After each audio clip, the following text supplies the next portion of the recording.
Կառավարությունն իրազեկում է։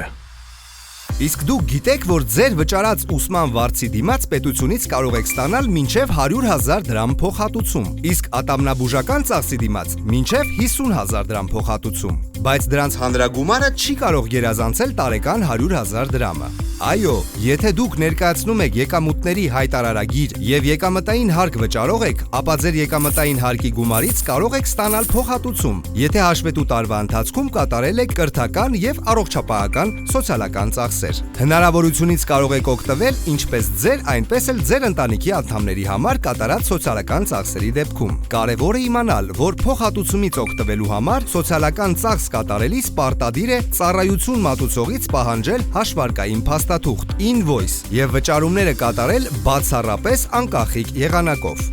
Կրթական ծախսերի համար կստանաք մինչև 100,000 դրամ փոխհատուցում։ Եթե մանկապարտեզներում, դպրոցներում, քոլեջներում, բուհերում կատարել եք ուսման վճար կամ օգտվել եք երաժշտական, գեղարվեստի, պարարվեստի, սպորտի դպրոցներից եւ կենտրոններից, ինչպես նաեւ կրթության, գիտության, մշակույթի եւ սպորտի նախարարության կողմից երաշխավորված այլ արտադպրոցական ու ոչ ֆորմալ կրթական ծրագրերից։ Իսկ կրթական ծրագիրը երաշխավորված է թե ոչ, կարող եք պարզել այցելելով կրթության, գիտության, մշակույթի եւ սպորտի նախարարության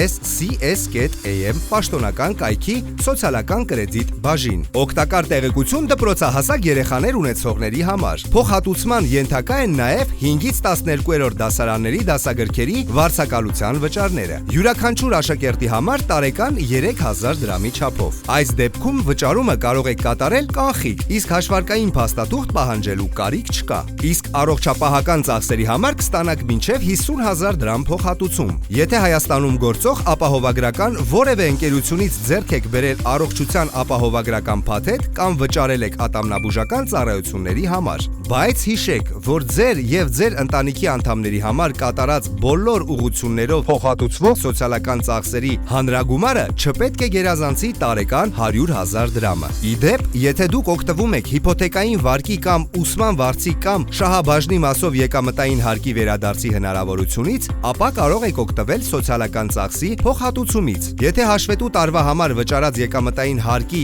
եւ ձեզ վերադարձած գումարների միջև առկա է դրական տարբերություն։ Հիմա խոսենք օրինակներով։ Ենթադրենք ուսանողի առաջին կիսամյակի համար վճարել է հայրը, իսկ մյուս կիսամյակի համար մայրը։ Եթե երկուսն էլ հայտարարատու են, ապա նրանցից յուրաքանչյուրը կստանա 100,000 դրամի չափով փոխհատուցում։ Այստեղ կարևոր է, որ հաշվարկային փաստաթուղթը դուրս գրված լինի յուրաքանչյուրի հանրային ծառայությունների համարանիշով առանձին։ Մեկ այլ դեպքում, եթե վճարումը կատարել է մայրը կամ հենց ուսանողը, սակայն հայտարարատու է միայն հայրը, ու միջոցներից կատարվել է վճարումը, ապա անկախ նրանից, թե ով է կատարել վճարումը, կարող եք դիմել կրթական հաստատություն եւ պահանջել դուրս գրել հաշվարկային փաստաթուղթ հայտարարատու ծնողի տվյալներով։ Կարևոր է իմանալ, որ այս դեպքը վերաբերում է բացառապես 2024 թվականի ընթացքում կատարված սոցիալական ծախսերին։ Այսպես, երբ արդեն ունենք սոցիալական ծախսի համար դուրս գրված հաշվարկային փաստաթուղթ եւ ներկայացրել եք եկամուտների տարեկան հայտարարագիր, ապա պարզ քայլերի միջոցով